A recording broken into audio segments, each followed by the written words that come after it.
Los días en los que vivíamos no eran fáciles. Mi pueblo, Israel, estaba atrapado en un ciclo interminable de sufrimiento y opresión.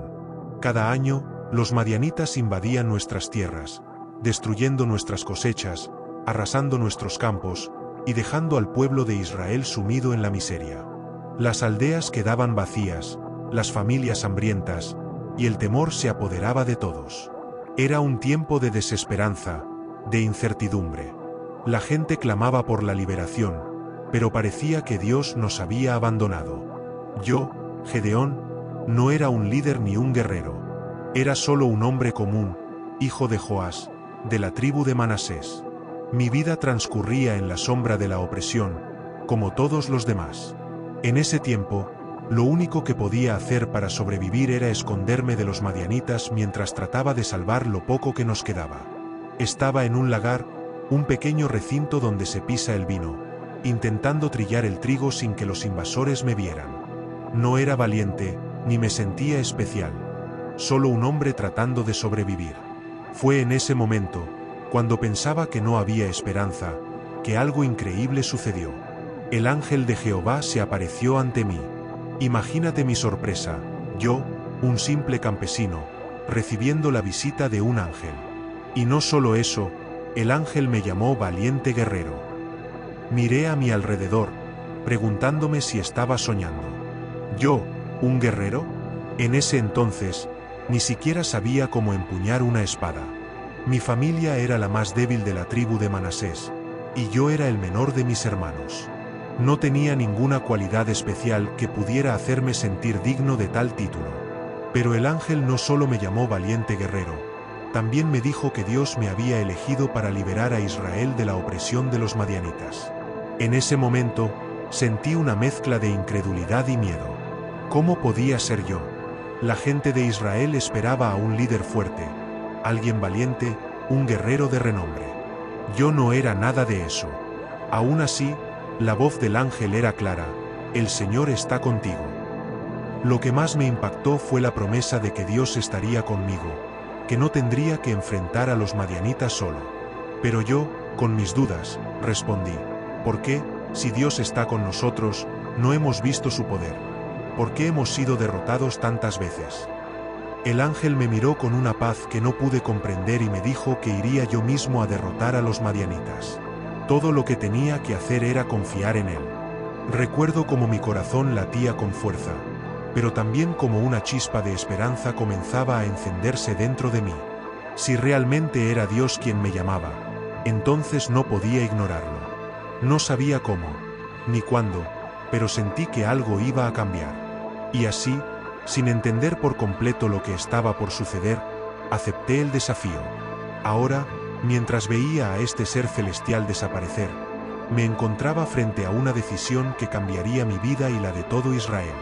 Estaba dispuesto a confiar en un Dios que parecía lejano, pero que me había hablado directamente. Las dudas seguían rondando mi mente, pero la misión era clara: debía actuar. Algo dentro de mí me decía que mi vida nunca volvería a ser la misma. Tras ese encuentro con el ángel, algo dentro de mí cambió. A pesar de la incredulidad y el miedo que sentía, no pude ignorar la claridad de lo que me había dicho. Si Dios realmente estaba conmigo, entonces debía dar el siguiente paso, pero no sabía por dónde empezar. Sin embargo, Dios tenía un plan, y las instrucciones fueron claras. Debía destruir el altar de Baal, un dios falso que muchos en mi pueblo adoraban. ¿Quién era yo para hacer algo tan radical?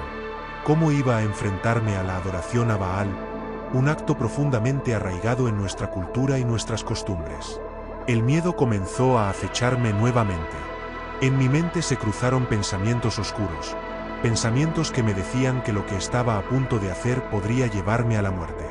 La gente en mi pueblo no iba a tomar bien que destruyera un altar que había sido erigido con tanto fervor. ¿Quién me apoyaría?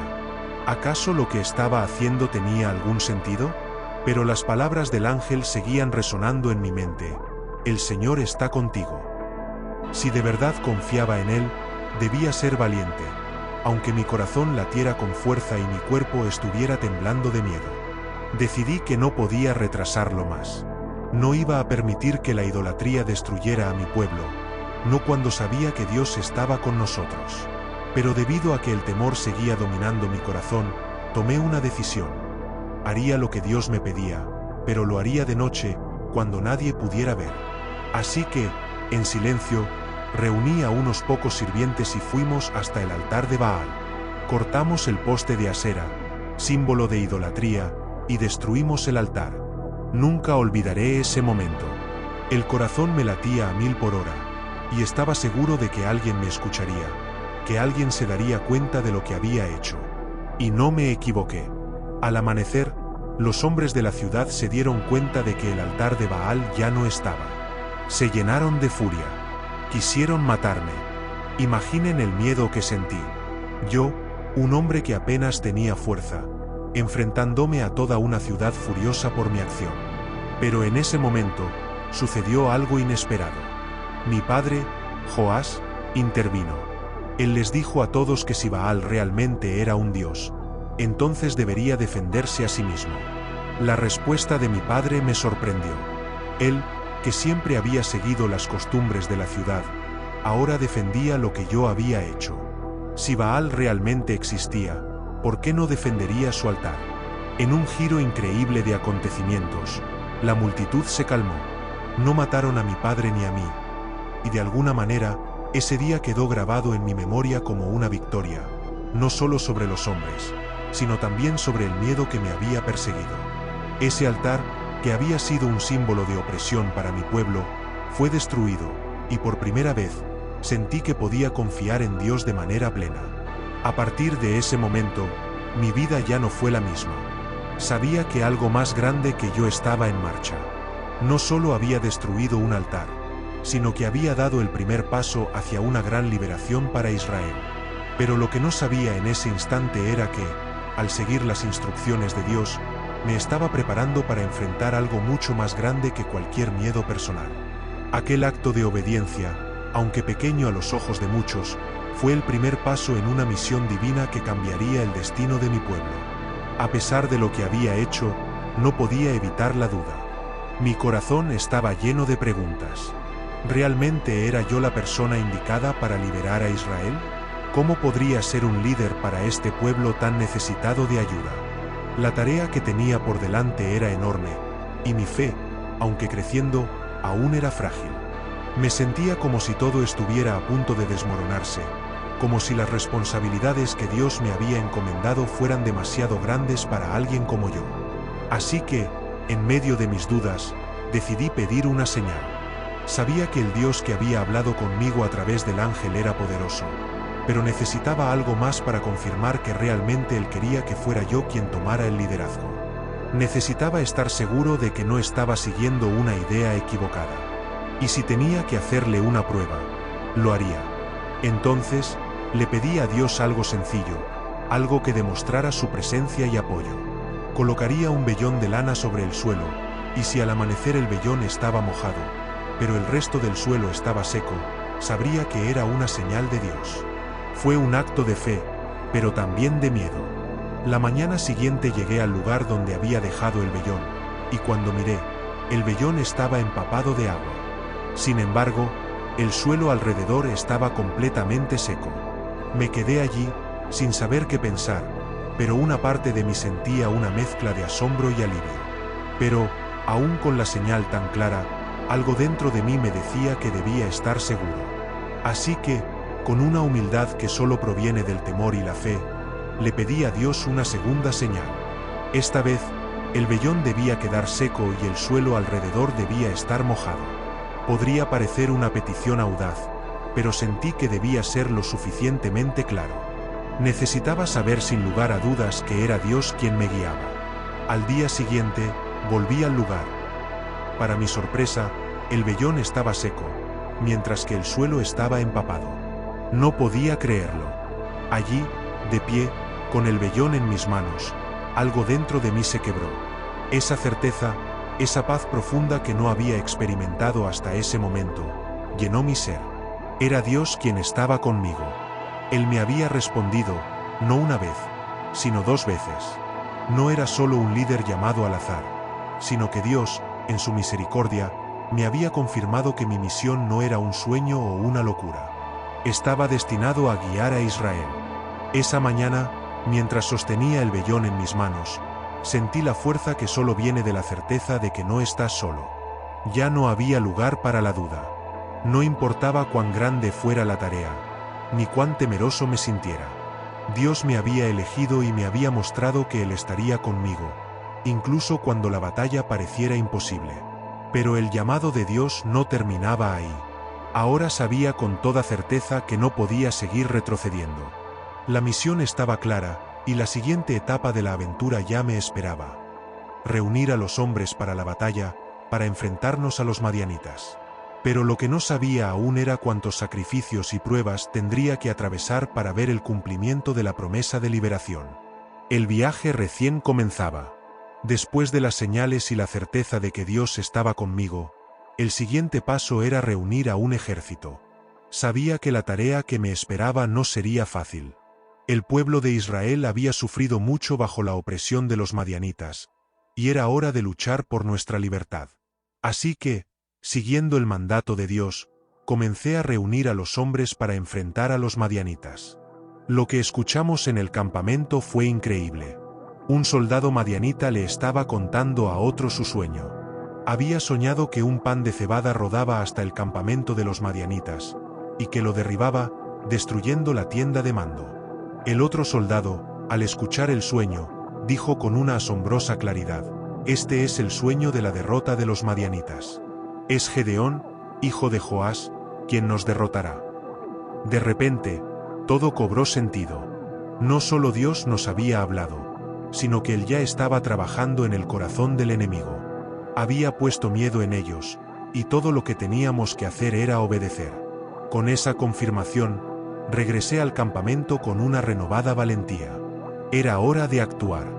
Dividí a mis 300 hombres en 3 grupos y les di unas instrucciones inusuales. No habría una batalla tradicional. En lugar de espadas y lanzas al frente, les pedí que portaran trompetas, antorchas encendidas y cántaros vacíos. ¿Cómo podrían unas simples trompetas y antorchas frente a un ejército armado dar resultado? Aún así, era lo que Dios me había ordenado, y la obediencia era todo lo que importaba. A la medianoche, nos acercamos al campamento de los madianitas. Con un grito fuerte, rompimos los cántaros, y en un segundo, las antorchas brillaron en la oscuridad, rodeando al enemigo en todas direcciones. Las trompetas resonaron con fuerza, y mi voz se unió al estruendo, diciendo: «Por la espada de Jehová y de Gedeón». El ejército madianita, completamente confundido y aterrorizado por la aparición de luces y el sonido de las trompetas, comenzó a luchar entre sí, creyendo que estaban siendo atacados por una fuerza mucho mayor. El caos se desató. Algunos corrieron, otros se arrojaron sobre sus propios compañeros, y el pánico se apoderó de ellos. Lo que sucedió a continuación fue algo que jamás habría imaginado. El ejército madianita, completamente desorientado, comenzó a huir en todas direcciones. Con una valentía renovada, mis 300 hombres los persiguieron sin descanso. Fue una victoria aplastante. Con apenas 300 hombres, Dios había usado nuestra obediencia y nuestra fe para derrotar a un ejército mucho más grande. No había sido nuestra habilidad como guerreros lo que nos había dado la victoria, sino la intervención directa de Dios. Al final de esa increíble batalla, los madianitas habían sido derrotados, y no solo eso, muchos de sus jefes fueron capturados. Israel había sido liberado, no por las armas o el poder humano, sino por el poder de Dios que actuó a través de una obediencia valiente, aunque aparentemente imposible. La victoria no era nuestra, sino de Dios. Regresé a casa, con el corazón lleno de gratitud y asombro. Había sido testigo de un milagro en el que, al confiar completamente en Dios y seguir sus instrucciones, el poder de una nación entera había sido derribado. El pueblo de Israel ya no estaría bajo el yugo de los madianitas. La libertad que tanto anhelábamos se había hecho realidad, y todo comenzó con un hombre común, un hombre llamado Gedeón, que obedeció el llamado de Dios, sin importar cuán improbable pareciera la misión. La batalla había terminado, y la victoria fue más gloriosa de lo que jamás había imaginado. Con 300 hombres, bajo la dirección divina, habíamos derrotado al ejército de los madianitas. Pero lo que ocurrió después me dejó sin palabras, un sentimiento de asombro profundo y una gratitud inmensa hacia Dios. Al principio, todo pareció un sueño. Después de la derrota de los madianitas, el caos se apoderó del campamento enemigo. Mis hombres, motivados por la victoria, comenzaron a perseguir a los supervivientes de los madianitas. Como nunca antes, el pueblo de Israel experimentó un poder que no era humano. Muchos madianitas fueron derrotados, y el ejército enemigo se disolvió rápidamente. Los jefes de los madianitas, Zeba y Zalmuna, fueron capturados, y con su captura, la amenaza que había asolado a Israel durante años fue finalmente eliminada. Los israelitas, que habían vivido en opresión durante tanto tiempo, no podían creer lo que veían. La alegría y el alivio llenaron nuestros corazones, pero aún así, algo dentro de mí me decía que esta victoria no era solo nuestra, sino de Dios. Él fue quien hizo todo posible. Sin su dirección, sin su intervención divina, nuestros esfuerzos no habrían tenido ningún sentido. Era el resultado de nuestra obediencia a Él, a seguir sus instrucciones incluso cuando parecían irracionales. Al regresar, la gente de Israel nos recibió como héroes. Pero yo no podía dejar de pensar en lo que había sucedido. No fue mi fuerza ni la de mis hombres lo que nos trajo la victoria, sino la gracia y el poder de Dios. Esta victoria no fue una celebración de lo que hicimos, sino de lo que Dios hizo a través de nosotros. Y eso era lo que debía recordarse. Sin embargo, la historia no terminó allí. Después de la victoria, los israelitas comenzaron a verme como su líder natural. Querían que fuera su rey, el gobernante de Israel.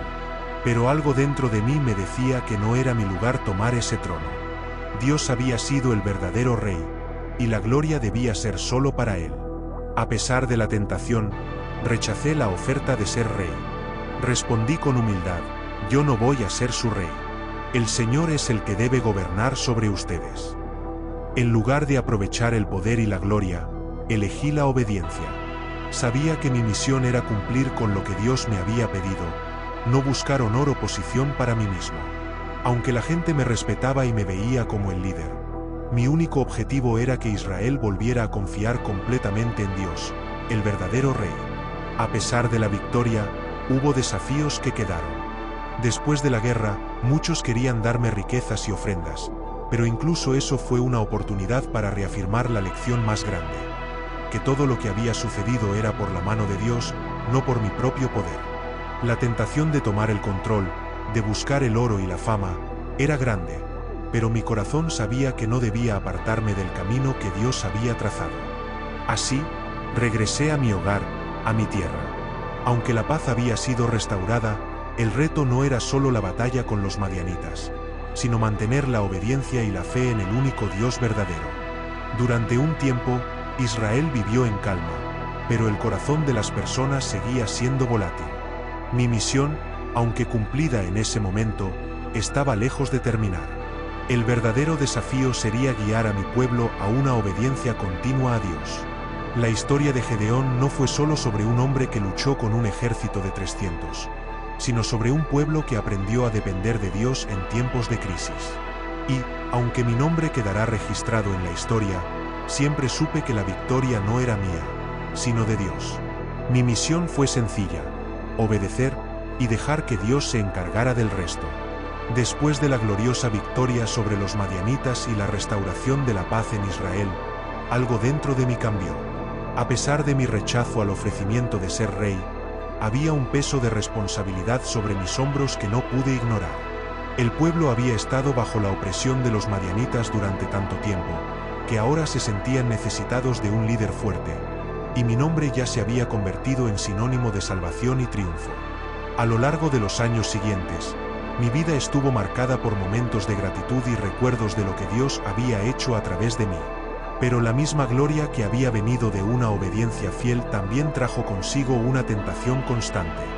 Los israelitas, agradecidos por la liberación, comenzaron a ver en mí no solo a un líder, sino a alguien digno de un honor que estaba reservado únicamente para Dios. Fue entonces cuando algo ocurrió que cambiaría el curso de mi vida y la de mi pueblo. Después de la victoria, se me ofrecieron grandes riquezas por parte del pueblo como muestra de agradecimiento. En mi corazón, sabía que todo debía ser dedicado a Dios, pero el deseo de consolidar lo que habíamos logrado empezó a crecer en mí. Con el oro que me ofrecieron, mandé hacer un efod, una prenda sacerdotal que podría haber tenido un propósito espiritual, pero que pronto se convirtió en un objeto de adoración. Era un símbolo del poder que había adquirido, y poco a poco, la gente comenzó a inclinarse ante él, como si fuera una imagen de poder o incluso una deidad. Esa acción, aunque inicialmente bien intencionada, fue el principio de mi caída. Lo que comenzó como una ofrenda para Dios se transformó en un ídolo que desvió el corazón de la gente, alejándola de la adoración pura al único Dios verdadero. A pesar de mis esfuerzos por mantener la fe de Israel, el efod se convirtió en un trozo de idolatría, y el pueblo comenzó a rendir culto a lo que representaba en lugar de a Dios. Mi vida, que comenzó con tanta humildad y obediencia, terminó siendo marcada por la ambición y el deseo de consolidar un legado que no era mío. Dios me había usado de manera poderosa, pero mi corazón no estaba completamente rendido a Él. Mi historia, que comenzó con una gran victoria, terminó con un pueblo nuevamente alejado de la verdadera adoración. Mi familia también sufrió las consecuencias de mis decisiones. Mis hijos, quienes pudieron haber sido líderes piadosos, fueron influenciados por las malas decisiones que tomé, y la espiral de desobediencia continuó. El juicio de Dios, que en su gracia había sido paciente con mi pueblo, también llegó. Aunque Israel experimentó paz durante mi vida, después de mi muerte, el pueblo volvió a caer en el pecado y el culto a los ídolos, y las tribus de Israel cayeron nuevamente en la confusión y la idolatría. Cuando fallecí, mi nombre fue recordado, pero el pueblo pronto olvidó las lecciones que habíamos aprendido. A pesar de que Dios me había usado de manera maravillosa, mi caída sirvió como un recordatorio de lo frágil que es el corazón humano. Los logros y victorias no son garantía de fidelidad.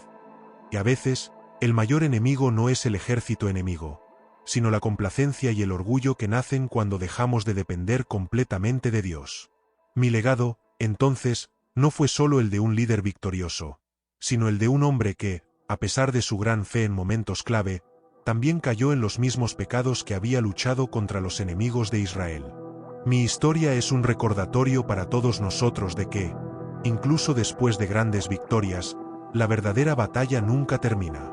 Siempre debemos estar vigilantes, nunca dejar que el orgullo o la idolatría tomen el control, y mantener siempre nuestra fe y nuestra obediencia firmes ante Dios.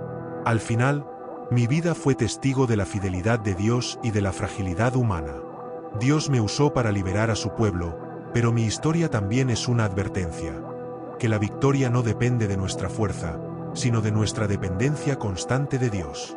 Y aunque mis decisiones finales desviaron a mi pueblo de la adoración verdadera, la misericordia de Dios sigue siendo la misma, llamándonos siempre al arrepentimiento y a la fe.